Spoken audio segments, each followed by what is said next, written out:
Alright, hi everybody, welcome back. This is the video for Form B1. It's important to understand that you only need to fill out one of the Form Bs, either Form B1 or B2, not both, but just one, depending on your medical situation. So, you are eligible to fill out Form B1 if you suffer from one of the following conditions: multiple sclerosis, spinal cord injury, spinal cord disease, cancer, AIDS, HIV, severe arthritis, and epilepsy. Or if you're in end-of-life care, such as palliative care, where your diagnosis to live is just a few months.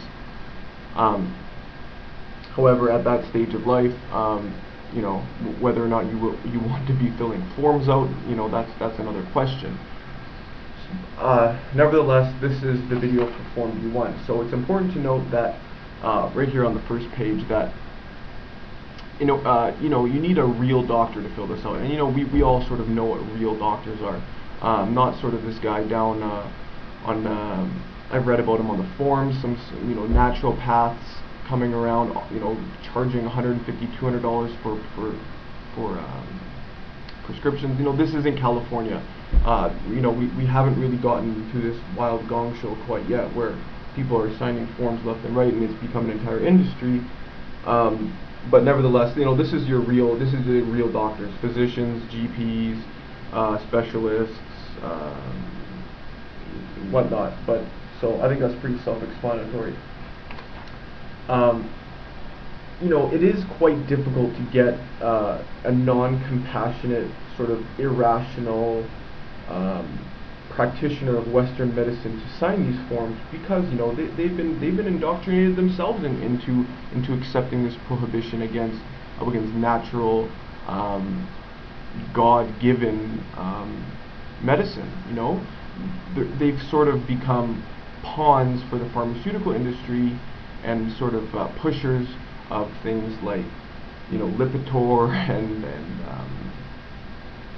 Biaxin and Celebrex and all these sort of wonder drugs that have come onto the market. But what we have in front of us is natural and free and can be grown with sunlight. But that's a rant unto itself. So let's continue here with the video. Whoops. Okay, so right here is the first section. So you can actually have the secretary fill out the whole section once you get to your doctor's office, or if you want to fill it out yourself. But you need this information: medical practitioner's full name, provincial medical license number. You can get the secretary of the physician to fill that out, or he can fill that himself. Stamp, just the big rubber stamp to have at the front desk, and all this sort of stuff. So if you want to save time, you can fill all this sort of stuff out. Doctors are pretty busy. That you might be under a situation where this might be rushed, or this is sort of the thing that you just you don't want to bother them too much. You just want them to sign your forms. So you might just want to have a lot of this filled out beforehand, before getting into the doctor's office and them seeing a 34-page application. You might just want to have the applicable sections ready to go, so they can just sign and get away with things. But hopefully you had discussed these things with your physician beforehand, and they fully endorse the medical use of cannabis. So underneath here, this is something that your physician is going to want to fill out, this whole section right here. So this really pertains to you. For example, if you have MS, you need to check these. The things that apply. What are you using this medicine for? If you have cancer, check here, check here, check here. And then you can see right here, or. So, and then you can see on the next page, if you are in compassionate end-of-life care, please specify the medical conditions and the symptoms. So that that's if you're in palliative care. So these type of people have wasting syndrome, nausea, neuropathic pain, all these types of things. But you know what? At that stage of life, I don't know why people are still filling out forms. Okay, so but this part right here, this is the crucial part. B13, the proposed daily amount. So Health Canada suggests, like I want to highlight, suggests Most individuals use an average daily amount of 1 to 3 grams of dried marijuana for medical purposes. I would recommend you, no matter what your situation is, just to put 5 grams, because that, that's going to provide you ample, breathing room, for lead time, for delays, for anything, just for your personal preferences.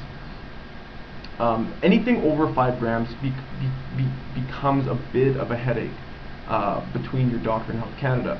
Health Canada is then required to call your physician to have a conversation with them, because they don't think that people should be inhaling over 5 grams of cannabis every day. But they don't understand things such as cannabis extracts, which actually are illegal underneath the laws. But we'll talk about that in another video. But they don't they don't understand the ratios for baking, for edibles, for all these types of things. So I would suggest just putting 5 grams, but you have to write that in letters, F-I-V-E, 5 grams right there. And for the following method of administration, you check both inhalation and oral.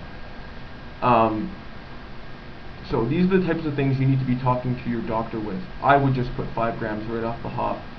Hopefully that your doctor understands. If not, you can have a lower dose, if applicable. There are people that I know who have over 20 gram per day licenses.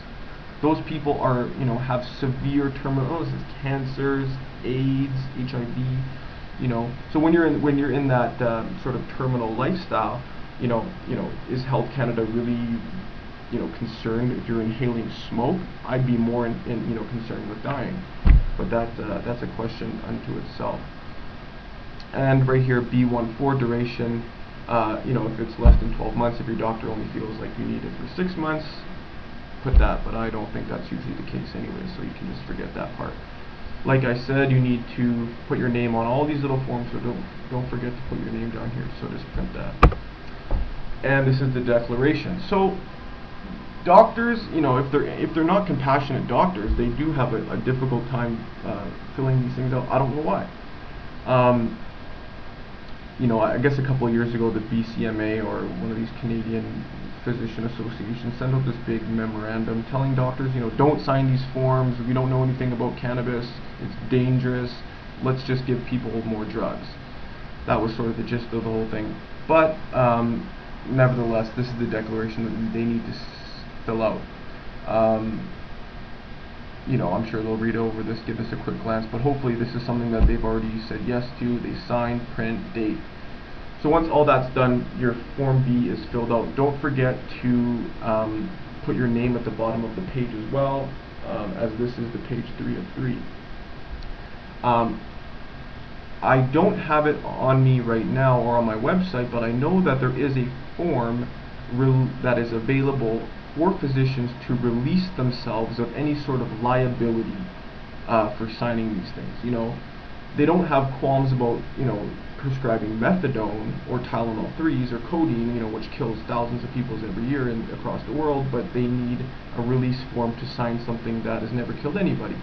So that just goes to exemplify the bureaucracy and sort of nonsensical behavior of Health Canada and our government. So nevertheless, that was Form B1. If you are suffering from anything other than one of these illnesses listed, then you're going to want to check out the next video on Form B2, which is for any medical condition that has been approved by your doctor, per se. So thanks for watching, and check out Form B2 if applicable.